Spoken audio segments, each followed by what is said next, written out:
Deputy Speaker. I'd begin with an observation that at a time when clarity is critical and there have been consistent approach across the four nations, we now find ourselves in a situation where three of the four nations of the UK are trying to be clear, consistent and cautious in their approach to tackling and beating the coronavirus pandemic. It is a great pity that the Prime Minister has muddied the water so badly over the weekend.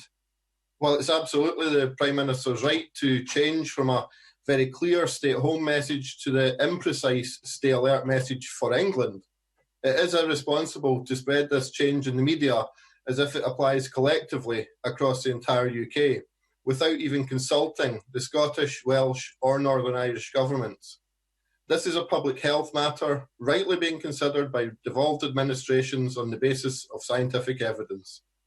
It seems the UK government's idea of a four nations approach is less about working respectfully together, but more about do as we say.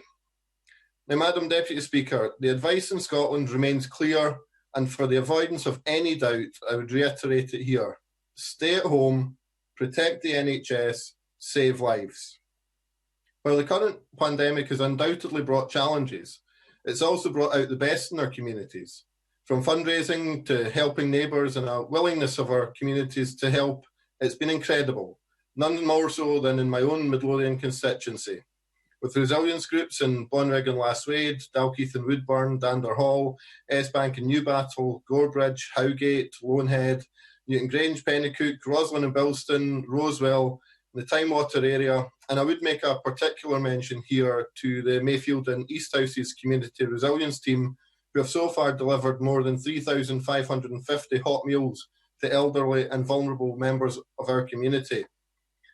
There will undoubtedly be other amazing examples of help and support, and the Midlothian Council Kindness Midlothian campaign is certainly well named to reflect this.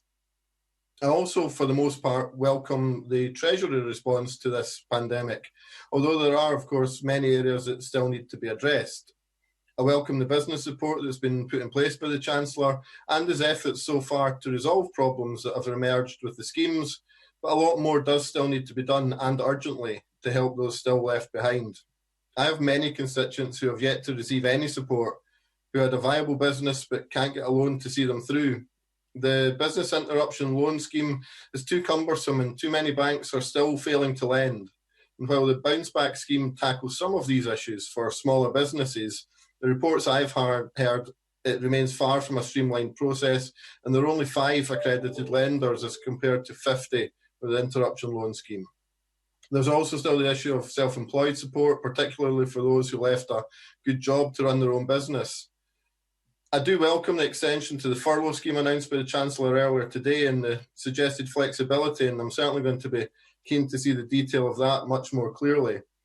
As we move forward, we need to ensure this protection remains in place for those who need it, and at the end of the day, I'd still argue that the best and most flexible support that could be put in place would be for the government to introduce a universal basic income and genuinely ensure nobody's missed through these tough times.